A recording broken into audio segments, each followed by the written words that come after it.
بسم اللہ الرحمن الرحیم۔ کینیا کی عدالت نے ارشد شریف شہید کیس کا فیصلہ سنا دیا ہے۔ اس فیصلے کی جو تفصیلات ہے وہ میں آپ لوگوں کے ساتھ شیئر کرتا ہوں۔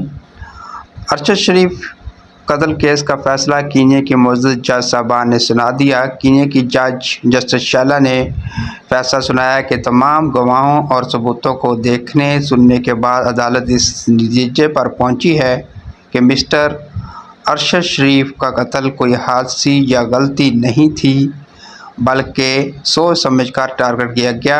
مسٹر ارشد شریف مرحوم کی بیوی نے جو درخواست دی ہے وہ منظور کی جاتی ہے اور قتل میں ملوث پولیس افسران پر مقدمہ شروع کرنے کا حکم دیتی ہے۔ ساتھ ہی ساتھ مرحوم کے خاندان کو پاکستانی رقم 2.25 کروڑ روپے ادا کرنے کا حکم دیتی ہے۔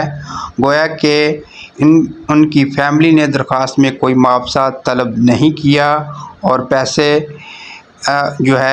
کسی کی زندگی کا معاوضہ نہیں ہوا کرتے، مگر پھر بھی عدالت حکم دیتی ہے کہ ملزم یہ رقم ان کے خاندان کو دے۔ جتنی دیر رقم ادا کرنے میں ہوگی اتنا ساتھ جرمانہ ادا کرنا ہوگا۔ تمام پولیس افسران اور دیگر افراد کے خلاف فی الفور قتل کا مقدمہ چلایا جائے اور جتنی جلدی ہو سکے اصلی کرداروں کو سامنے لا کر سزائے موت یا عمر کی قید سنائی جائے۔ یہ تھا کینیا کی عدالت کا فیصلہ جو کہ میں نے آپ لوگوں کے ساتھ شیئر کیا۔